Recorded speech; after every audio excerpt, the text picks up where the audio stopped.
pleased to welcome Kassee Lamm as our speaker today. As most of you know, Kassee is a Fort Wayne native, a 2021 graduate of Leadership Fort Wayne.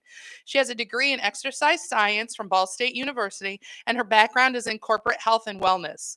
She enjoys focusing on the overall health of employer populations, including their physical, emotional, and financial wellness. She currently holds the position of Client Relations Manager for Proactive MD. They're an on-site health center vendor headquartered in Greenville, South Carolina. Kassee serves on the Alumni Advisory Board for Ball State, and of course, she is also on our board for First Fridays. When she isn't implementing on-site health centers for large employers, she can be found training for her next mini marathon or spending time with her husband, Ben, and their two, I added, adorable kids, Maya and Easton. So for our topic today, she's going to talk about riding the wave. Do you, like me, feel like the last few years have been just a hurricane of emotions, uncertainty, constant change? The only thing for real is change, right? Some days the world of leadership feels like you're just treading water. So Kassee's going to give us some strategies to help us ride the wave and all get better. Help me welcome Kassee Lamm. Thank you. Geez, I have a lot to live up to after that. Thanks for being here this morning. Before I get started, if you are a member of the First Fridays board, a videographer, a photographer, if you have any involvement in First Fridays, would you stand? Don't sit down, Denise. Can you join me in giving them a round of applause? Thank you.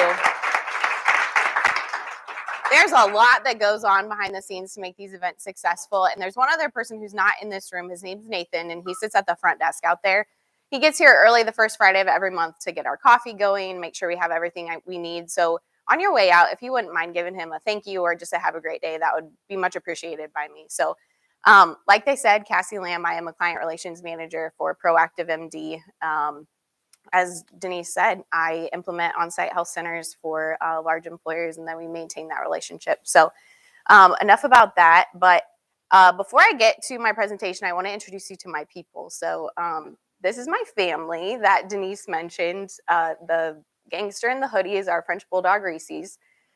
Reese's like the candy because she has peanut butter paws. And if you've never met a French Bulldog, feel free to come over because they have the biggest personality of a small dog that you'll ever meet. Maya is 7. She's our rule follower. She hates being in trouble. She hates anything but kindness. And she is a participant in a travel dance company. So she enjoys doing that, and we enjoy watching her do that. Ben and I will celebrate our 10-year wedding anniversary in September this year. We did meet at Ball State. He has a degree in construction management from Ball State, and I obviously have a degree in exercise science. Easton Patrick is 4. He enjoys Matchbox cars, Spider-Man, bothering his sister. And you'll notice I said Easton Patrick because he's usually either called that or Wreck-It Ralph. And that's pretty much all you need to know about him. That picture of him over there being a stinker is pretty much his personality. So I think it's important when people come and speak at First Fridays that we hear a little bit about their why. And these are my why. This is why I get up and do what I do every day. It's why I think leadership is important. And modeling that for our families is really important. So it's important that I tell you Happy April Fools. This is not a joke. It's ironic that I'm speaking about riding a wave because when you think about waves, you think of the ocean, right? And I am terrified of fish. I do not go in the ocean, so it's a little bit ironic. So I want you to watch this. And for those of you in the back, it says, when you're in the water and something touches your leg.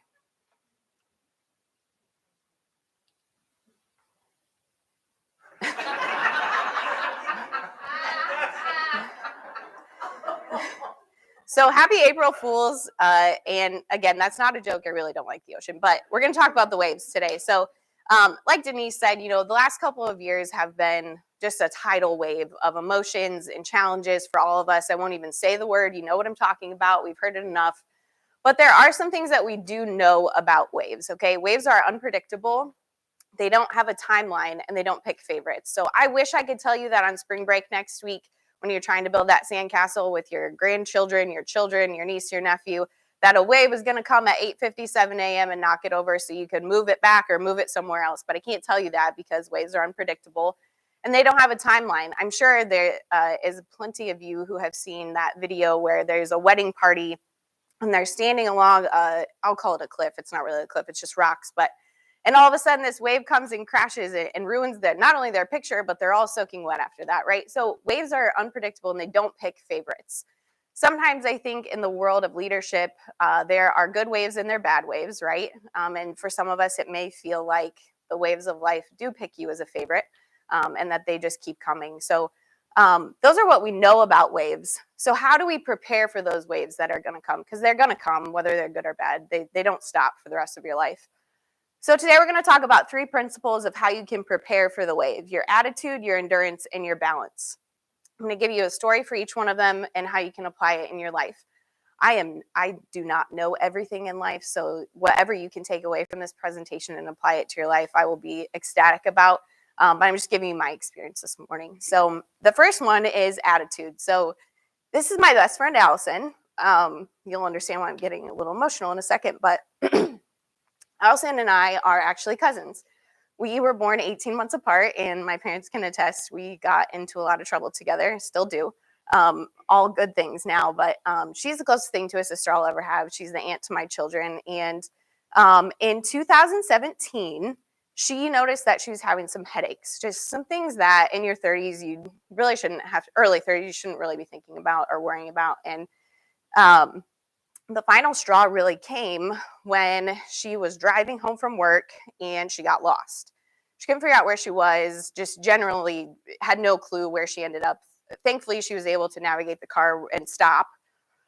And she called one of her friends who she was able to describe where she was just based off of her surroundings, and they came and picked her up. And she's a very independent person. She's an only child, and she had been kind of fighting the whole I don't want to go to the doctor situation with all of her headaches and things that were happening. And her friend talked her into going to the emergency room. You know, when you lose your ability to understand where you are, it's kind of an important thing to go get checked out. And thankfully they did, because she spent about a week in the hospital.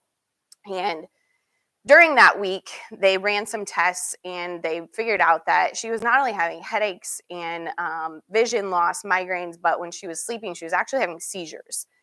And so that was kind of the start of her wave, right? And so in 2017, she was diagnosed with a brain tumor.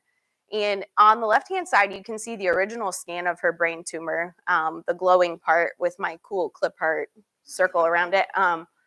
And at the time, they said, you know, it's not really big enough for us to do anything, which to me, I'm like, that looks big enough to do something about, but I'm not a doctor. And so they put her on medication to monitor the seizures and make sure that, you know, everything was going okay, and sent her home. They said, there's not much we can do. We'll monitor it and we'll give you some MRIs along the way. Well, on the right, you can see her MRI from 2 years later. Not only had her tumor doubled in size, but it was now pushing along her brainstem. This part in the middle is your brainstem. And it was causing double the problems.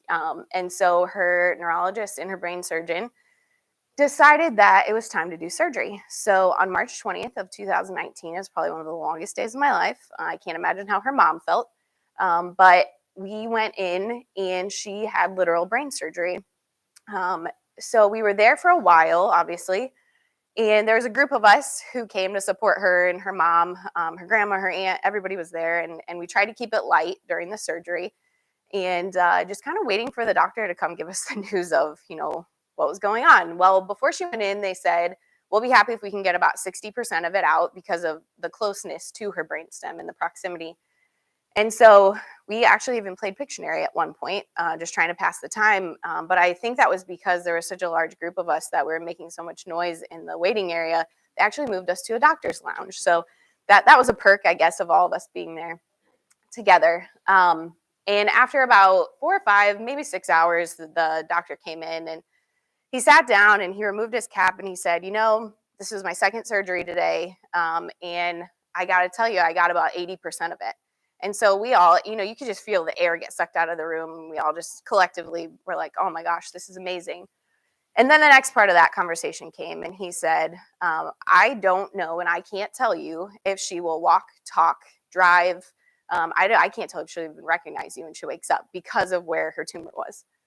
And so that again was kind of like, whoa, okay, we just got this great news that you got 80% of it. And he equated that to like a pool ball size of tumor and brain tissue.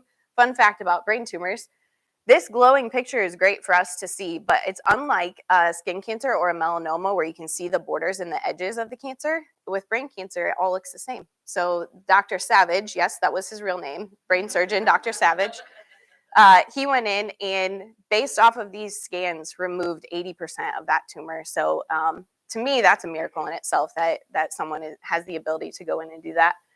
And he said in a few minutes, the nurse will come in and she can take you back and you can see her. And a few minutes turned into about 30 minutes of all of us impatiently waiting just for somebody to come give us some sort of news. And the nurse finally came and she said, I can take 2 of you back there. And so her mom and I went back and she reiterated the sentiment that be patient with her because she may not speak. She might not be able to recognize you. She may not even open her eyes. I mean, literal brain surgery. I can't say I'd want to open my eyes immediately either. But we walked back there and I said, you did it. You made it through. And if you know anything about Allison, which most of you don't, she is probably the sassiest person you will ever meet. And when we walked back and I said, you did it, you made it through, she said, duh. And then she and then she said, it's so hot. And so not only did she recognize my voice, but she could speak. And then the next thing we noticed was she squeezed our hands. So she, by God's grace, she made it through surgery and she had all of her faculties. And she was able to, the very next morning, walk down the hallway. So again, to God be the glory for that. This photo is the day of her brain surgery. We were able to go back and just see her. And I can tell you that I don't think if anyone would have sent me a picture or FaceTimed me from that room that I would have been ready, right? You're not ready to see your best friend look like that. And you know, again, I reflect that back to, I can't imagine how her mom felt when she walked back and saw this. But again, Allison said, duh, I made it through. And so this picture, she lives in Indianapolis. 2 things I want to tell you about this picture. Before she went into surgery, her biggest concern was that they were going to have to cut her hair. And she has beautiful, long, blonde, natural blonde hair. And so before her surgery, you can kind of see, she had asked me to go back and French braid the side of her hair where they weren't going to shave it off. So I went in and I French braided her hair and I French braid my daughter's hair all the time, but I'm like shaking like crazy. She's about to go into brain surgery. And I was like, are you okay? Like, can we talk about this? How are you feeling? And she was like, I got this. I'm good. Let's go get it over with. And so I share this story with you because this is the same attitude she had when she came out of brain surgery. She sent me this picture and with a thumbs up, probably because I had been bothering her every hour of the day ever since I left. You know, she's like, leave me alone. Let me sleep. But I'll never forget the text that came along with this. She said, I'm good. I'm ready to go home so I can sleep, but I got this. And I share this story with you because there are so many opportunities in your life where it may not be brain surgery, right? That's an extreme example, but there are so many opportunities in your life when those waves come that your attitude is going to determine your destination. Her attitude determined that she was good. She was going to get through it. And when she said, duh, to me, it finally kind of clicked. Like, she actually knew that her attitude was getting her to the destination of being fine after this surgery. I'm happy to report 3 years later, we celebrate every year on Brain Surgery Day, just like it's another birthday. There's been very minimal growth of her tumor. They gave her about 10 years before it'll grow back. And unfortunately, they did find after doing a biopsy that it's a malignant glioblastoma tumor. So she goes for MRIs every 3 months. And again, like I said, minimal growth. So that's, again, a praise for that. But my point here is your attitude determines your destination. Where in your leadership journey or just in your personal life can you change your attitude? Is it a coworker that you don't necessarily get along with that you can change your attitude and how you deal with that person? Is it a family member who has really bothered you, or there's been a situation that you can change your attitude and how you approach that family member? Your attitude truly determines your destination. The only other example I'll give you is when I was in high school, before we would leave, and probably before that, but I remember it in high school, my mom would always say, make it a great day. And at 15 years old, you know, I'm sure I had a great eye roll when she said that, but I was really good at those too, by the way. I still am.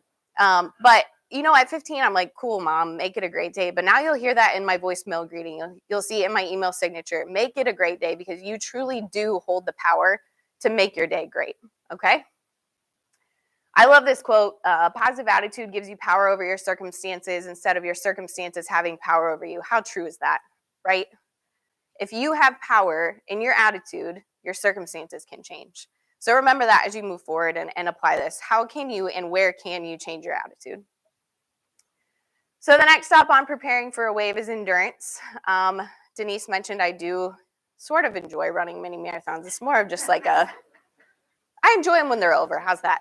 But last year I ran my 10th half marathon. And for those of you who aren't runners or fitness enthusiasts, a half marathon is 13.1 miles.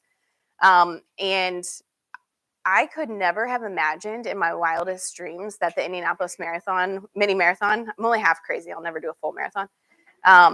I could have never imagined that it would go virtual 2 years in a row. So the first year it went virtual because of that thing we're not going to talk about, and that you were allowed to push your registration to the next year. So I did that thinking, okay, we'll be back in person. It'll be more fun. We'll do it then. Well, they went virtual again. And I said, I set the goal for this, and I really want to accomplish this goal. So I trained for it. I prepared for it. And when you think about endurance, when we talk about half marathons or anything, maybe it's a 5K, maybe it's walking to the next light post. It doesn't matter. But when you have the right attitude and you've prepared, then in theory, everything should go correctly, right?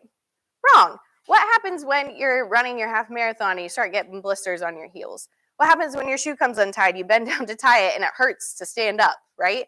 What happens when it's 95 degrees outside and you've never once trained in a heat that hot? Your endurance kicks in, right? And so endurance by definition is the fact or power of enduring unpleasant or difficult process or situation without giving way. 99% sure every single one of you in this room just thought of an example in your mind of a situation or a time where maybe you were enduring an unpleasant or difficult process and you didn't give in. So for my first mini marathon, my goal was I just wanted to run the whole thing. How long it took me, I just want to make sure I was running. I had to pace myself, right? So if I start out sprinting by mile 2, good luck. You'll find me on the side trying to chug water and get through the rest of it. I had to choose my attitude, just like we spoke about with Allison's story. If I chose the attitude of, why did I sign up for this? What am I doing? I don't want to be here. Of course, you're not going to have a positive experience and your endurance is going to give way. You have to have faith in yourself. If I didn't have faith that I could finish it, whether I was having, cramps or I was just hot or I had blisters, I never would have finished that race. And I had to celebrate the milestones. For me, that looked like, for the first one that I did, let's get to the next water station. Let's get to the next pit stop, right? And so I think all of those principles are important when you are thinking about your endurance in your life, whether it's with your family members, your friends, it doesn't matter. But there are times in your life where you have to have endurance. You have to set the goal so that you can get to that finish line, right? The first time I ran the mini marathon, part of the race course is the Indianapolis Motor Speedway, which is cool, but it's 2.5 miles long, okay? And when you come out of it, you still have 5 miles left to run. And so I come out of this, and in all transparency, my in-laws live in Speedway, and I seriously considered just walking to their house instead of going to the finish line. Would have been about a 1/2 mile versus 5 miles. But when I came out of the IMS, there were these 2 gentlemen in their gear that were running the mini marathon with the rest of us. And it kind of just clicked in my head that they were making the choice to endure this race carrying on that extra weight, right? And so in life, how many times do you have to endure something that you don't really want to do, whether it's a project at work, maybe it's, an illness that you really don't want to face head on, but you have to make the choice to set the goal. You have to make the choice that you're going to get to that finish line and have faith in yourself. And that's exactly what these guys did. And for every single person that came around them, you could see a visible, almost like a relief, like, wow, if they can do it with this full gear, what do I have to complain about, right? Think about those other people in your life. Everyone has a story. Everybody has something that they're carrying that you have no idea about. And when you meet those people where they're at with grace and empathy, you're going to get a lot farther, right? You're going to get to the finish line and you're going to finish your goal that you started, and your endurance isn't going to run out. So the final stop on our journey to riding that wave is balance.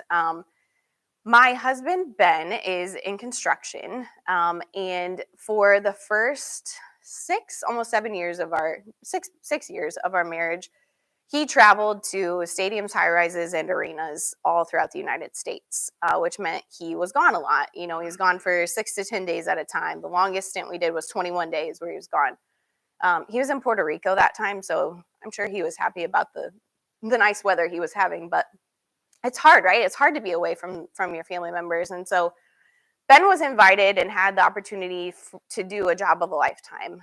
He was invited to be a senior scheduling manager for the Rams Stadium in LA, which is now SoFi Stadium. And for those of you who don't care about sports, it's where the Super Bowl was held in February.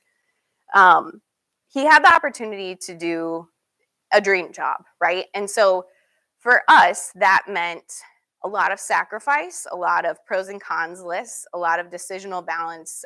Do we really want to move 2,000 miles away from our families? Do we really want to uproot our lives? And for us, it was the right decision. I can't tell you how hard it is to tell your family that you're moving 2,000 miles away and taking their grandchild with you. 2,000 miles is a long time. That's a lot of flights and a lot of time in the air. But what we decided was this was best for us and this was best for that time in our lives. And I use this example for a reason. I don't know, because SoFi Stadium, by the numbers, it spans 298 acres. Okay, that's a lot. That's a big campus.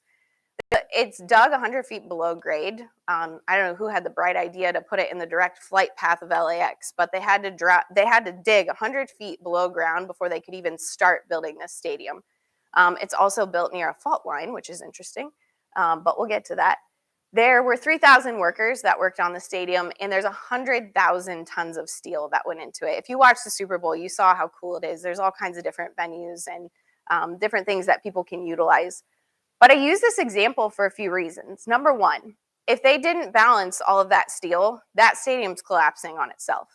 If they didn't balance the fact that it's built near a fault line and the stadium has to be able to shift and move in a way that when there is an earthquake, it doesn't just collapse on itself. And I have no idea what the science is. If you want to talk to my husband, he'll talk to you about it all day. But I have no idea who did it, but somebody figured it out so that when there is an earthquake, it won't collapse on itself. But the other reason I use this as an example for balance is we made this pros and cons list to go out there and live in Los Angeles, California. Thank goodness we're back in the Midwest. But we made the decision that it was the right thing for us and our family. And when we did that, it was a decisional balance, right? We knew we were going to give up some things, but we knew we were going to gain some things. We knew Ben was going to be home for dinners. We knew that he was going to be home on the weekends and he was going to be able to be a dad. And we actually found out 2 days before we moved to Los Angeles that we were going to have Easton. So it was the right decision for us at the time. But when we got out there, growing up in the Midwest, you all know this. If somebody's walking in behind a door behind you, you hold the door open for them, right? You say good morning, you say hello. That is not the case out there. Let me tell you, you hold the door open for somebody and they're like, what? Why are you not walking in? I mean, it's genuinely a different world. And so for the first few months when we were out there, it was really hard for me to kind of find my place. And I'll never forget going to what would become one of my favorite restaurants. And there was this sign. It says, no Wi-Fi, talk to someone, check out the surf, call your mom, be present. Be present, right? So when you're thinking about balance in your life, how many times are you being present? Whether it's with work, whether it's with family members. Let me tell you that this little phone right here, you have direct access to anyone. You can call, you can text, you can FaceTime, you can Facebook message, you can Instagram message, you can LinkedIn message. I mean, I could go on and on. We all have different apps that we use. But how many times are you choosing to work or to do something else that maybe doesn't align with your vision and your goals long term? You're making that choice to say yes to something in the moment, but no long term, right? And so when you think about being present, I had the privilege to hear Brenda Gerber-Vicent speak about the power of no, which some of you heard, I hope, when we had her speak for First Fridays. But it's so empowering to hear her message at such a young age because she reminds you that you hold the power to say no. If it doesn't align with what you want to be doing 10 years from now, why are you saying yes to it? You shouldn't be saying yes to it, right? And so being present in your life may look like, instead of having your phone on at the dinner table, put your phone away. My daughter is 7, and if you are a guest in our household and you bring your phone out at the dinner table, she will tell you, oh, sorry, we're not allowed to have phones at the table. She knows because that's important to her. That is time that is spent directly with our family, and that's something that's important to her. So for her, balance looks like, you can work during the day, Mom, but at dinner, it's my time. And after dinner, it's my time too. So where in your life are you not being present? When I started my job with Proactive, I'll never forget my boss. She had asked me a question and I was answering her. And she was emailing or texting on her phone, so she wasn't really listening. And so she said, just 1 second. She finished what she was doing. She took her phone, she turned it face down and put it on the desk in front of me. And she said, I'm here, I'm ready to listen, I'm present. How impactful is that statement for you, right? When someone says, I'm here, I'm ready to listen to you, I am present. Be present in your lives. Where are you not being present? Maybe that means for you, maybe it's let's make sure I don't miss more than one sporting event for my kids or my grandkids in the fall. Maybe it looks like, man, I really miss volunteering and I haven't done that in a while. Where can you carve out time where you're scrolling social media or answering emails at 11 p.m. at night?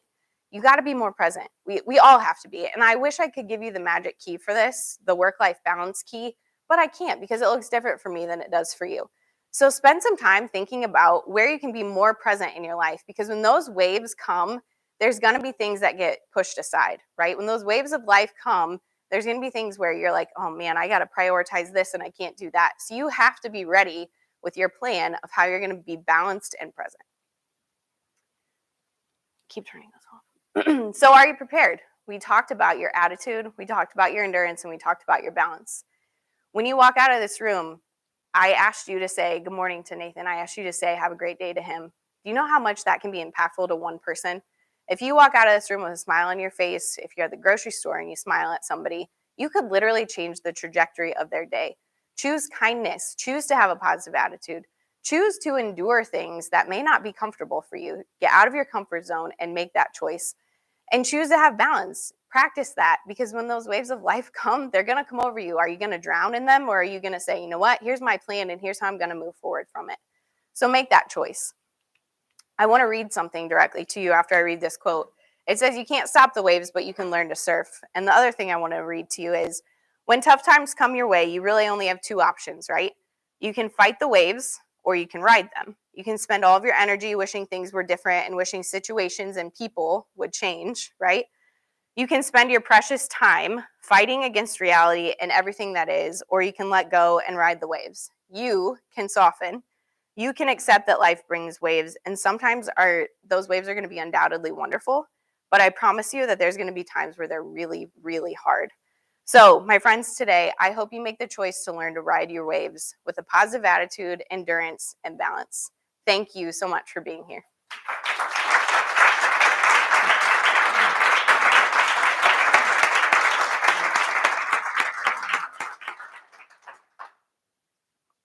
Who has questions for Kassee?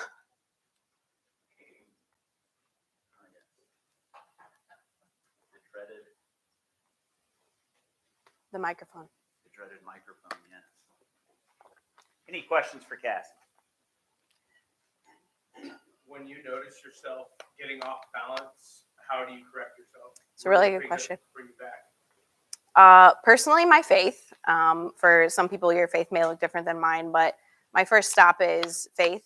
Getting back into the Word. That's one of the first things that I notice gets off balance is when that gets pushed aside. But then also having conversations with trusted friends and family and just saying, you know, what has changed or what can change. I think making sure that you have a friend, like Allison is my person where I will say, you know, here's the situation. Give me an outsider's perspective. And just because you're my friend, I don't want you to be gentle, right? I want you to tell it to me straight and give me both sides of the perspective. It's a really good question. But I think that's part of the balance, right? You have to figure out what is important to you and who is important to you and how are you going to get back on track and come back to the path that you want to be on. It's a really good question.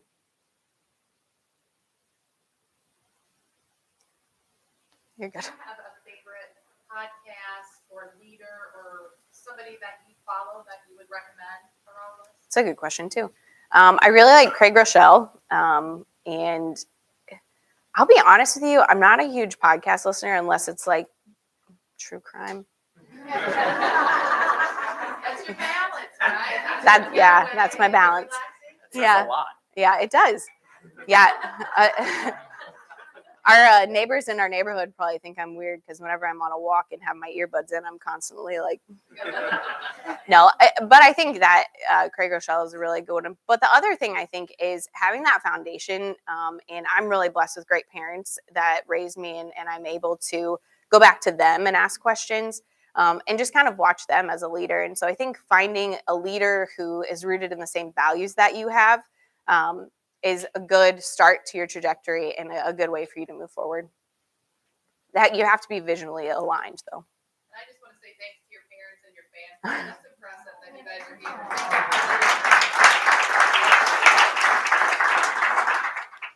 Yeah, a big thank you to my 2 college roommates, twin sisters that drove up from Indianapolis this morning. So thank you for being here. Yeah. I may have missed this, but when you talk about you and then make any of the decisions to visit California, Yeah. On the other side of that, looking back, would you do that again? And how would that affect you looking at other things that might come up like that? That's a really hard question to answer because it's yes and no. I would do it again in a heartbeat because we learned so much about each other through that process. It strengthened our marriage, and it was really hard for our marriage at the same time because we were relying on each other for everything. We didn't have family out there to help babysit or anything like that. But I would also say yes in a heartbeat because I learned how to treat people in a way that the Midwest, it's sort of ingrained in us to treat people with kindness and respect. But I also learned that there's a lot of people in life that do things differently than you, and that doesn't give you the right to judge them. It doesn't give you the right to look down upon them or condemn them. For me, it was a huge learning experience to go out there and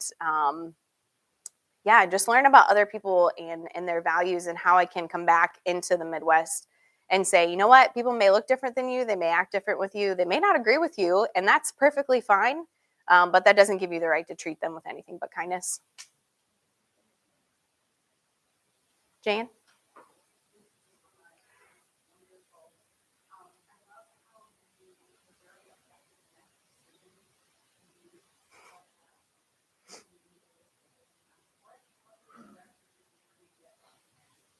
Oh, that brought us home. Well, for starters, construction never ends on time. And so after we had been there for about 2.5 years, and we kind of saw the writing on the wall that Ben was going to get asked to do the next arena in LA. And we had committed to being there for 3 years, and that was my commitment. And so when we kind of saw the writing on the wall, they offered to move us back, and they did. But that meant that Ben was traveling again. And so again, decisional balance, right? What's the best thing? And that was just as hard as moving to LA, was moving home and having him gone.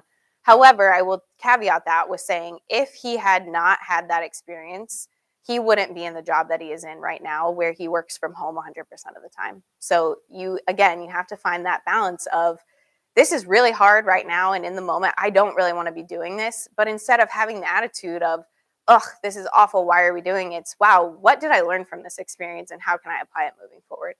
But yeah, we're happy to be home. The other reason, too, is Notre Dame football. Well, obviously that, too, yeah. Go Irish. Yes, exactly. Yeah. Big fans we are. Huge, yes. Other questions? Yeah. Here's the thing. People trick you about the weather out there. So here we have like 18 seasons of winter, right? This morning being one of them. But out there, they don't warn you that there's May gray, there's June gloom. In the fall is when it's super, super hot. And everybody has like termites. And I mean, it looks glamorous from the outside, but nobody has air conditioning out there when you live that close to the beach. They're like, oh, open your windows. I'm like, I'm sorry, I'm from the Midwest. When it's 80 degrees, I need some air conditioning, right? And so again, though, a learning experience, right? Things that you need versus things that you want. When we moved back, had we never lived in 900 square feet as a family of 4 and paid 4 times our mortgage right now for it, we wouldn't have gone with the house that we're in right now and built something where we're all close and we all get to spend time together. So you have to look at it from both sides, right? I do miss the weather. People always ask, oh my gosh, were you guys at the beach all the time? And my response is always, have you ever taken a child to the beach? It's really not fun. It's fun while you're there for the 10 minutes that they're excited to be there. And then when you come home and you have to wash everything, it's not so fun. So I miss the sunshine. That is something, and even on the days where it was gray until 2 p.m. and from then on it was sunny and your mood changes. But something I always tell my daughter is be the sunshine, right? Be somebody's sunshine, because we don't have that here. Good question though. I don't. She's like, yeah, it's okay. Yeah, it's cool from a distance. It's Yeah. beautiful, but Pretty. no, thank you. Anything else? Great question. Thanks for being here, you guys. Yes, thank you so much. Can I sit down now?